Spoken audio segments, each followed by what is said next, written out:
This is chapter 11, folks, the final chapter in our t-test unit, in which we will cover the last data situation we are going to discuss.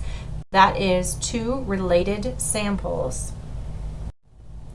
In this unit, we will finish our discussion of the t-test in our final data situation, and so we'll talk about the research study that is appropriate in this situation, as well as the structure of the hypothesis test. We will discuss one new concept, that is the calculation of the mean difference. We'll talk about the relevant measures of effect size testing and or confidence interval testing. And then finally, we'll do what I think is the most interesting part of this chapter, and that is a discussion of the relative pros and cons of a repeated measures design versus an independent measures design. To be successful in this unit, we will need to have mastery of the previous two chapters that we've been discussing in the t-test section. That is chapters 9 and chapter 10. The last of our t-test applications is known as the repeated measures design. It's also known as a within subjects design. In this instance, the same individual participates in both treatment conditions and two separate scores are obtained from that individual. So, for example, a group of participants could be measured before and after a therapy is administered, or response time could be measured for people doing a driving simulation task both sober and then later after 3 alcoholic drinks. In either instance, the person is being compared to himself in a different condition, that is, himself before or after therapeutic intervention, or before or after the alcoholic treatment.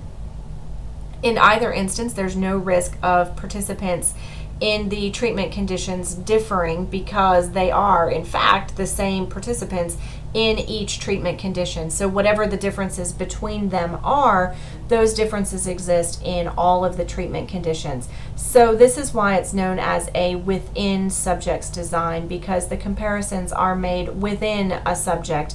That is, a person is compared to himself, as opposed to the between subjects designs we spoke about in the last module, when a person was compared to people in a different treatment condition, different people in a different treatment condition.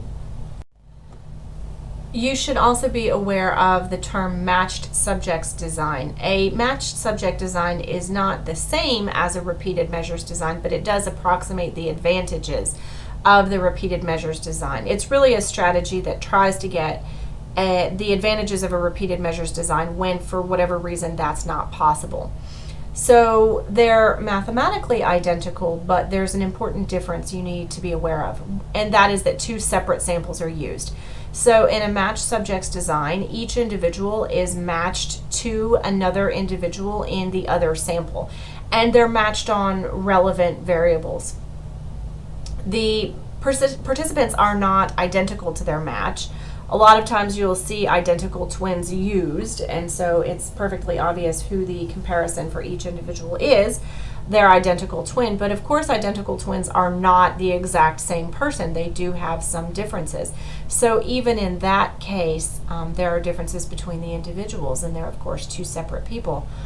The relevant variables that often get matched are things like age, IQ, and gender. So a 20-year-old man with an IQ of 115 would be matched to another 20-year-old man with an IQ of 115 in the other condition. The important thing to know about matched subjects designs is that they are only successful to the extent that the matches are appropriate and well made.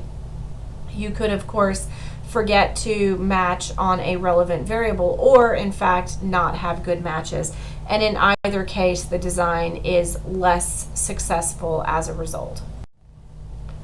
Related samples designs is an umbrella term which refers to both repeated measures and matched samples designs, which are, of course, statistically equivalent methods. However, they have a really important difference, and that is that they use a different number of subjects. So to get 20 participants in each treatment condition, a matched sample will require a total N of 40 participants. That is 20 participants in condition A and 20 different participants in condition B.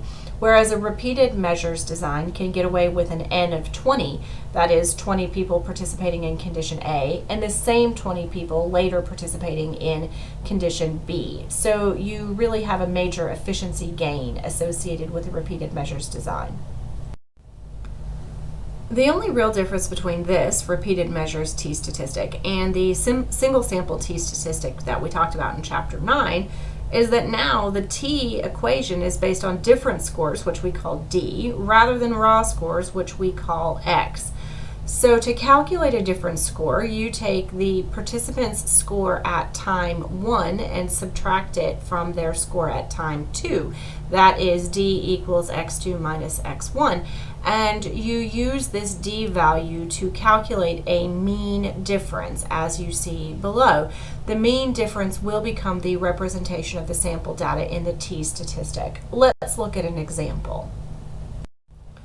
Here are data from 4 people on a reaction time study. So in this case, we're interested in the side effects of medication, including drowsiness. So we have taken a person's reaction time both before and after taking the medication. Before medication, each of the 4 persons' reaction times are listed as X1, and then their reaction time on the task after the medication has become effective is called X2. And you'll see that we have also calculated a difference score for each of the 4 people. That is X2 minus X1 is listed below. We can now use those difference scores to calculate a mean difference. The first step is the sum of all of the difference scores. So we add up each one of the difference scores, or -5 plus 21 plus 23 plus 25 gives us a sum of difference scores of 64. To calculate the mean difference, that 64 becomes the numerator, and we divide it by the N, or the number of people in the study, which in this case is 4, so our mean difference would be 16. This, of course, is the representation of the sample data in the t-equation. Of course, every hypothesis test requires both a null and an alternative hypothesis. In this case, they are written as you see on the slide. Notice the subscript D in this case referring to the usage of difference scores. The null hypothesis says that on average, the difference between the scores in the 2 groups will be 0. Not that it will be exactly 0, of course, but that it will be close to 0 on average. And the alternative hypothesis says that on average, the difference between the 2 scores will be something other than 0. Since we are using a two-tailed test, of course, there is no reason for the alternative hypothesis to specify a direction of effect. Let's look at 2 little pictures to talk about what these things really look like. The first frame, frame A, is a distribution which is like the null hypothesis. That is, the mean difference is equal to 0.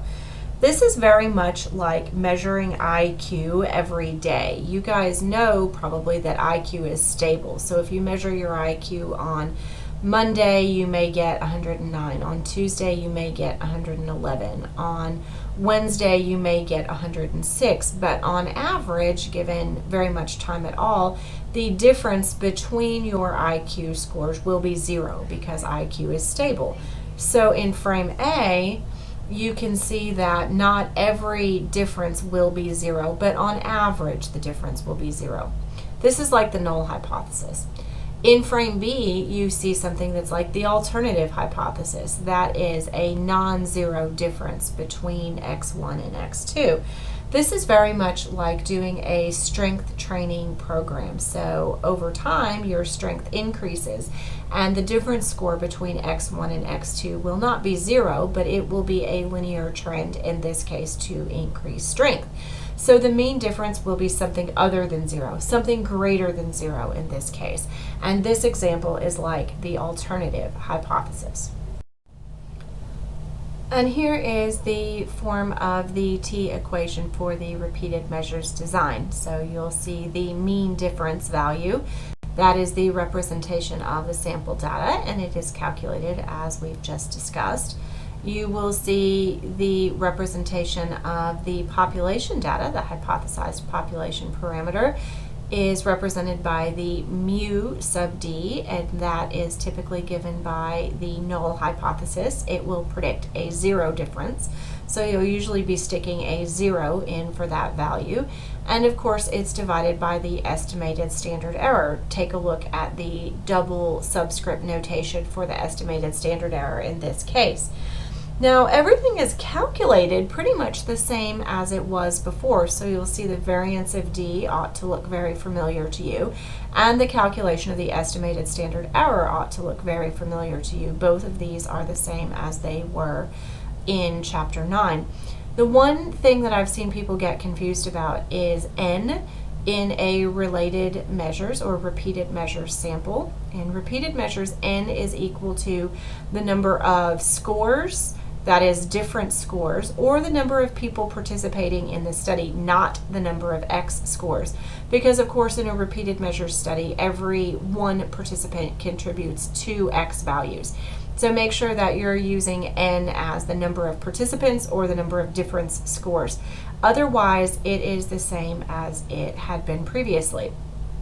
You guys have probably found the handout that I left for you in the folder with these videos. It's called T-Test Roadmap, and it has all of the equations and all of the notation attached to the 3 chapters that you will be tested on in this module. And this is meant to be a strategy to help you find out where you are going with the problems. One of the major tricks in this test is telling which t-test design you are being asked about and how to get from what's being asked about in the problem to the solution that's being asked for. And so this is meant to be a roadmap to help you work through those types of issues.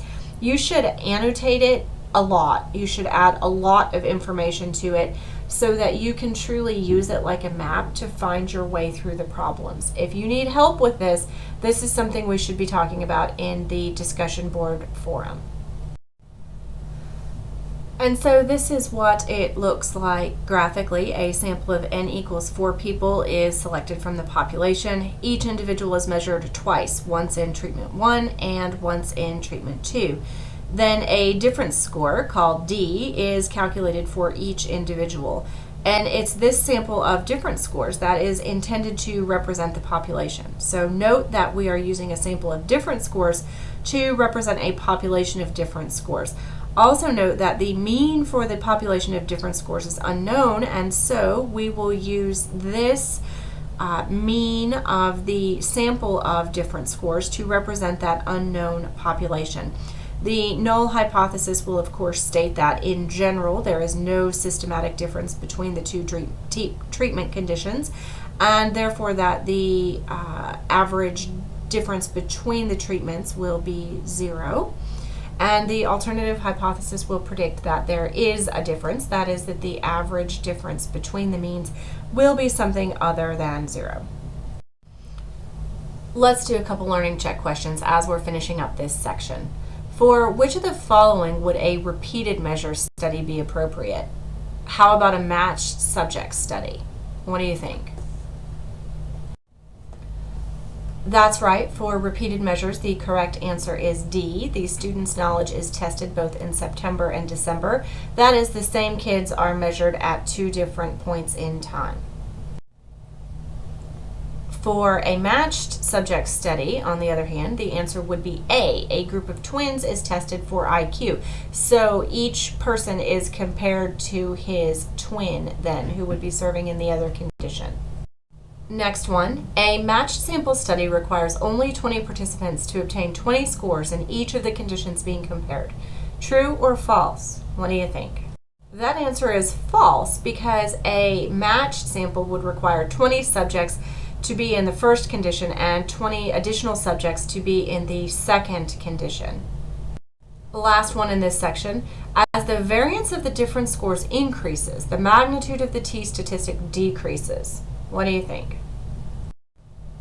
That one is true, of course. Increasing the variance increases the denominator, and that will, of course, decrease the magnitude of the t-statistic.